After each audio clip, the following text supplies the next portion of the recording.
Ready to apply for that first job, but lost in the sauce when it comes to a resume? Come on, let's go build one together.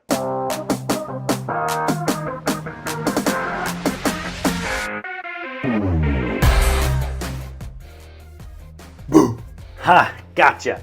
Happy Halloween, everyone. Welcome to the Sterile Guy YouTube channel. I'm Brandon, the Sterile Guy, and in today's video, we're gonna work on your resume to help you get that job you want to get in sterile processing. Before we get started, please subscribe to the channel. Please give the video a like.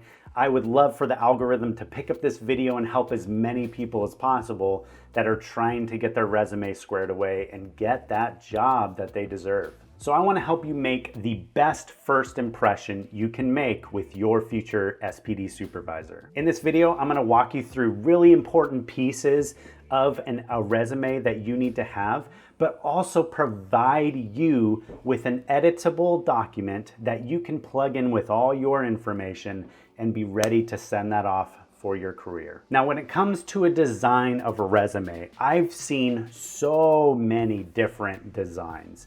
But here is the right up front, most important information you need to know. The simpler, the better. If your resume has too many designs or weird fonts, that can actually be pretty distracting. And you got to understand, the people that are looking over these resumes, they're busy and they're probably overlooking many resumes at once. So if you make it too difficult to get the information they need right up front, they might just pass over to the next resume. Do yourself a favor, make it as easy as possible. Make it so they have no choice but to hire you. It may be difficult to hear, but I am guilty as a manager. I have passed over resumes that were too busy and I couldn't distinguish exactly what they were trying to say right up front, when I had like 17, 18 other resumes that were simple to understand with the information right up front. I'm not saying that person that designed this really incredible resume wasn't a great worker or could have been a great employee, but I didn't have the time. I had to be quick. I had to vet quickly.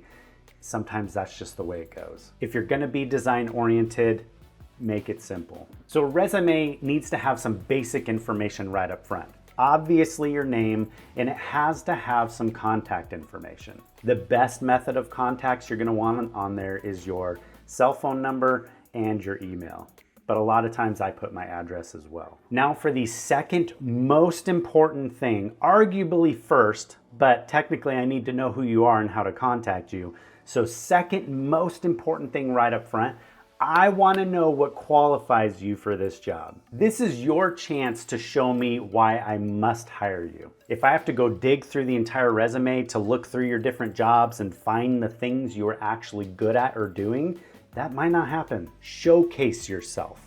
Think about this in a marketing scheme. Yes, we are not the type of people that like to brag and showcase ourselves, but when it comes to a resume, you must do that. So within these qualification highlights, I want to know absolutely upfront, are you certified, either CRCST or the CBSPD version of the certification for technician? And if you have extra certifications like CER, CIS, or CHL, I want to know that next. And also, I'm forgetting BLS. If the job requires you to have BLS, I want to know that right up front too, because that's less time I have to wait for you to onboard. Second most important thing, if you have been formally trained in sterile processing, I want to know about it.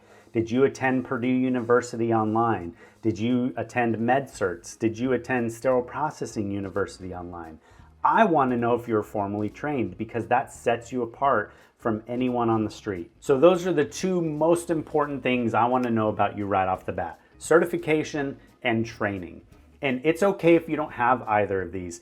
I'm just saying, if you have them, flaunt them. Last thing I'll say in this section is, if you are working towards another certification like CIS, CHL, CER, then I want to know about that here. I want to know that you are putting the effort towards bettering your career. So if you are in the process of studying for the CIS or planning to do that within the next 6 months, tell me about it. Tell me right up front, I am currently studying for the CIS exam. I want to know that. And one thing I'll caution you about that, I don't want to exactly know what your goals are outside of sterile processing. And let me explain that. Like if you're working towards a general degree because you want to better your education, totally cool. But if you tell me my goal is to become a surgical technician, I automatically know right up front you're short term. And it is expensive and timely to train a sterile processing technician. Is it bad for you to want to become a surgical technician? Absolutely not. You should do whatever you want to do. But when it comes to getting hired for a job and putting it on your resume, I'd be very careful, because what you're saying is, I'm not going to work for you very long, and all the time and the money you put into me is not going to pay off for you long term. I'm not saying be dishonest, but what I am saying is that if you really want this job and it is a step up for you and it's going to help you with your career, maybe be a little more closed-lipped about what your future plans are. Okay, now in this next section, we're covering education. You may have already stated up front that you had an education through med-certs or something like that, but this is another more formal place to list that with the actual possible dates, any pertinent information that goes along with that. Or maybe you also have an associate's or a bachelor's degree. That would be a great place to put that, because even if it doesn't apply to sterile processing, it shows your initiative and your effort to commit to something, which is fantastic. Now in this next section, I want you to go into detail on your jobs. If I've made it this far down in your resume, then don't lose me now. I want to know what your responsibilities were on a daily basis, what they were on a weekly basis, and I want to know the different positions that you held and responsibilities that you had as a sterile processing tech. If you are trained in endoscopes, I want to know that. If you are trained in troubleshooting different things in equipment, I want to know that. Now, one thing I don't want you to put in any of these sections is any phrase that says, don't contact my current employer, or don't contact my current supervisor. The fact of the matter is, most vetting processes are going to call your current supervisor no matter what, because we need to make sure that you're a good employee. But when you specify that, even if it is totally innocent, you just don't want them to know because you're exploring what your opportunities are, the message you're sending is, I'm hiding something. And probably 90% that's not the intent, but that's what a manager or a supervisor will pick up on. They'll think, why can I not contact your current supervisor?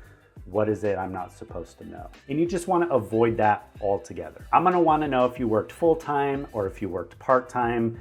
I'm going to want to know what shifts you've worked. Are you currently working evening shift? Are you working graveyard?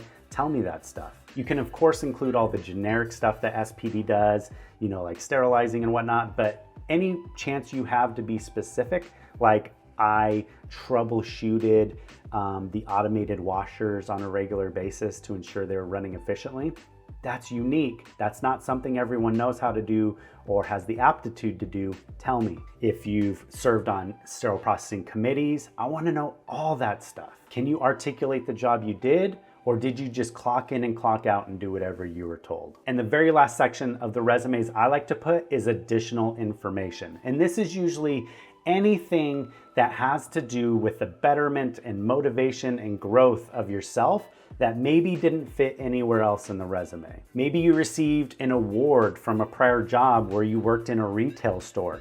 Not exactly relevant to sterile processing, but that shows you are a great employee. Maybe you got certified in coding through Google because it's just a hobby of yours. I want to know that you did that. Maybe you're top 10% in graduation of your high school class.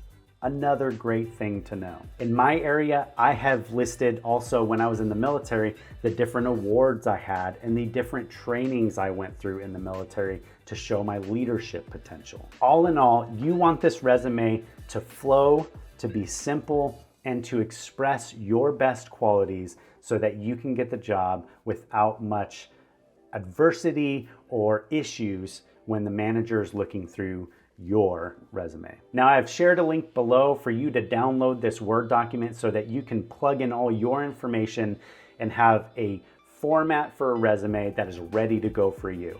Feel free to make whatever changes you want, any design templates. Just remember to keep it simple. This isn't the only way to do it. This is just one way to do it. Any topics or videos you want to see, don't hesitate to leave it in the comments down below. Don't forget to like and subscribe. I love you guys, and I'll see you in the next video.